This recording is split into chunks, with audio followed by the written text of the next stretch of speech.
Welcome, everyone. So first of all, I want to thank the organizers for giving me this opportunity to present our work, and I have the pleasure to introduce you to BITES, which is a machine learning model we developed in order to analyze the balanced individual treatment effect, especially designed to deal with survival data.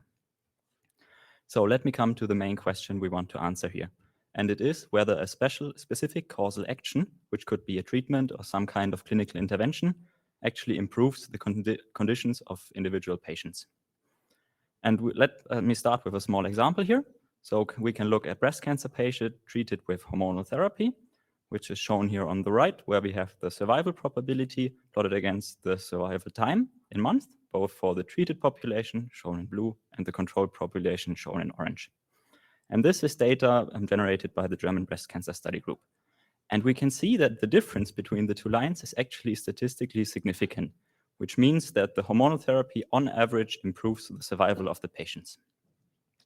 However, it's a bit difficult to transfer this to the individual level, because for individual patients, the outcome might be highly dependent on the characteristics of the patients, which can be in this case, the menopausal status or the tumor grade.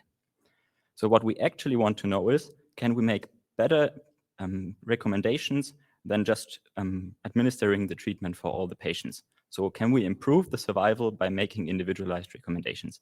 And we will come back to this exact data at the end of the talk, and we'll answer this. So first of all, we have to understand where the data comes from that we use. So usually we have observational trials, which just follow the standard clinical procedure by observing the patient and noting down the treatment that they received. And this has two major challenges. So one is the time to event aspect of the data, and the other one is the counterfactual aspect. So let us start with the left side. So here we see the time to event for some example patients, and we see that we cannot record the true event outcome for each individual. So some of them are left right censored during the study or at the end of the observation period. And we cannot just throw them away, because otherwise we will bias our predictions towards the time of the study. So what can we do here? We use a deep adaptation of the Cox proportional hazards model, which is also known as DeepSurf, where we interchange the linear predictor of the ordinary Cox regression with a deep neural network, or with our architecture to be specific.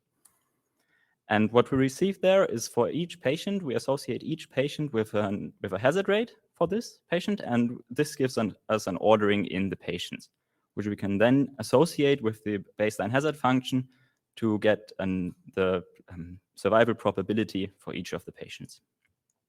With this solved, we can look at the counterfactual aspect of our data, which is shown here on the right. So we have patients for the treated and patients for the control outcome. And due to the fundamental problem of causal interference, we can only observe one outcome for each patient. So we cannot go back in time and observe the respective other interventions. And so the counterfactual outcome has to be inferred. Under the potential outcome framework, the causal action, which is also known as the individual treatment effect in this setting, is just given by the differences between the potential outcomes. So it's shown here on the right, a positive treatment effect associates a benefit of the treatment, and a negative treatment effect decreases the patient's survival, or expects to decrease the patient's survival. So in order for this to be valid and the counterfactual effect or the causal effect of the action to be identifiable, we have to make the strong ignorability assumption. And it consists of unconfoundedness, which means that the covariates do not simultaneously influence the treatment decision and the outcome. And the overlap assumption, which gives each patient a non-zero probability for each of the treatment options to be administered. And now we have two missing data problems that we attempt to solve simultaneously, and for this we propose BITES. And the architecture that we use is shown here on the left, and it's based on a representation learning deep neural network, where we take our input data X, both of the treatment and the untreated population, and compress it into a latent representation phi. Based on this latent representation, we can regularize the differences given by the observational treatment assignment by an integral probability metric. And to be specific, we use the Sinkhorn divergence, which is an interpolation between the maximum mean discrepancy and the Wasserstein distance. And with this, we overcome the challenges of the vanishing means of the maximum mean discrepancy and the high computational costs of the Wasserstein distance. We then proceed to split our data into the respective treated and control population and learn a respective Cox loss for each of the classes, again giving us the associated hazard rates. And by associating the hazard rates with the underlying baseline hazard functions, we can then calculate the survival probabilities for each patient over time, which we can use to get the time-dependent individual treatment effect. And the loss function is shown here, which is basically the two Cox losses weighted by the fraction of control and treated patients respectively.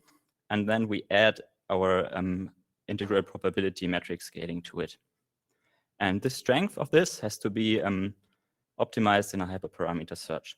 And actually, we compared two models, one where we just set it to 0, so we do not do any balancing, and then bytes where we optimize alpha. And the gradients are calculated for this model for the respective outcome heads, and then we add them together for the shared representation. In order to show the predictive capabilities of our model, we conducted 3 example simulations. First, a linear case, which just follows the assumptions of the ordinary Cox regression, where we have different parameters for the treated and control population, a nonlinear setting where we added quadratic dependencies of the covariates and the outcome, and a third simulation where we introduced a further treatment bias. So we have some covariates that decide the treatment, but not influence the outcome in this setting, following the strong ignorability assumption. And we will look at the last case here. So on the right, we did the simulations for a different number of training set samples. So here varying from 600 to 2,400 samples. And in total, we compared a couple of different methods to our proposed approach, which is the ordinary Cox regression, the random survival forest, and the T-deep-surf set up as a G-learner, which means that we have an individual model for the treated and control population. The originally proposed deep-surf, which just uses the treatment as a covariate, and then Survite, which is a recently proposed counterfactual survival tool, which uses discrete outcome times rather than a proportional hazards model. And for the C-index, we see that especially the deep learning models perform well, which is deep-surf, ITS, and bytes, and then bytes outperforms the competition starting from 1,200 samples. But based on this alone, we cannot make any personalized recommendations. So it does not tell us if our treatment recommendations are actually correct. But since we have a simulated setting, we can directly look at the fraction of correctly predicted treatments. So our simulation is set up such that we have about 70% positive treatment effect for our patients. And it makes only sense to administer personalized recommendations if we can actually outperform this baseline. So as we see here, none of the methods is able to do this for 600 training samples, but starting from 1,200 samples, bytes outperforms this baseline, which makes individualized recommendations feasible. And with this, I want to come to an application where we applied bytes to optimize the hormone treatment in breast cancer patients. And for this, we trained our model on observational data of 1,545 node-positive breast cancer patients obtained by the Rotterdam Tumor Bank, where we have a treatment group which received a combination of chemotherapy and hormone therapy, and a control group which received chemotherapy only. So here, if we look at the sizes, the treatment group only has 339 patients, and the control group is much larger with 1,206 patients. Our predictions are based on the patient characteristics are just given by 6 routine parameters, and we look at the recurrence-free survival of our patients. In total, we have a censoring of about 37% in this training data set. To test our predictions, we use the data I've shown you at the beginning of the talk, which is a primarily randomized test cohort of 686 patients generated by the German Breast Cancer Study Group, the trial number 2. And in this setting, we cannot directly evaluate if our predictions are correct because we don't have access to the counterfactual truth. So direct evaluation is not possible here. So on the right, again, we see our data stratified to the treated and control group.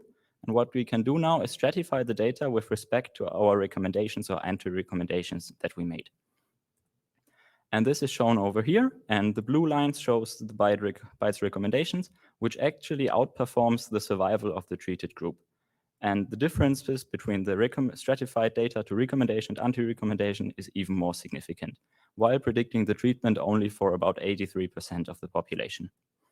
And again, we did this for all the competing methods, and we observed that neither Cox regression nor the originally proposed deep surf model were able to make better recommendations than always administering the treatment.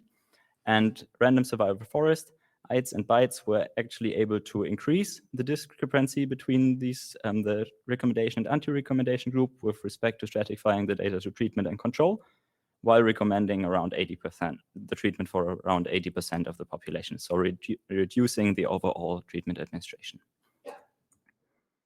And from this, we can go one step further and analyze what our model is actually doing. So here we did a SHAP analysis, as was mentioned in the talk before. And in this case, the color of the points represents the feature value, which means that blue points are a low feature value and red points represent a high feature value.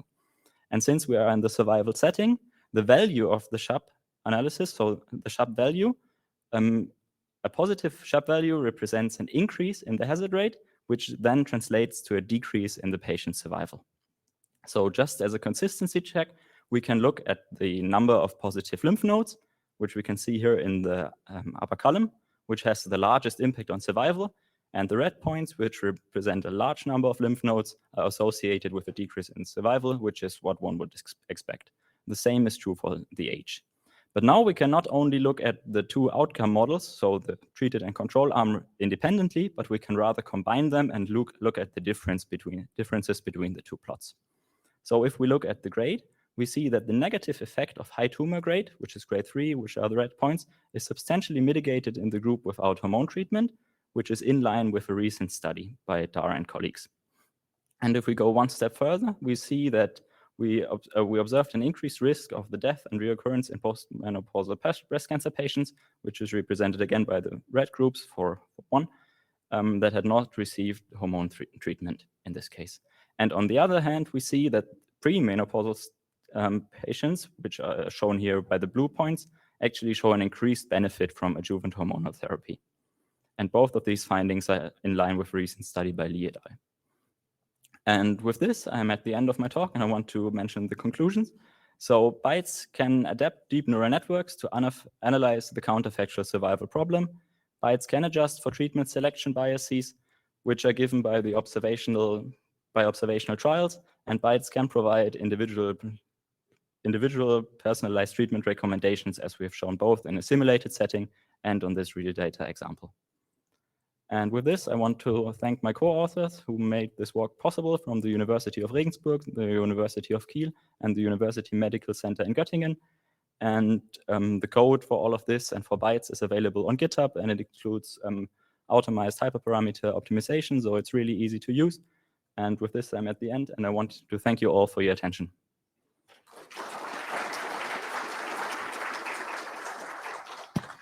Thank you, Stefan. Questions? Hi, really interesting talk. Thank you. I might have missed it, but you said for the breast cancer patients, you used only 6 features. Yeah. What kind of features? Like clinical features, or?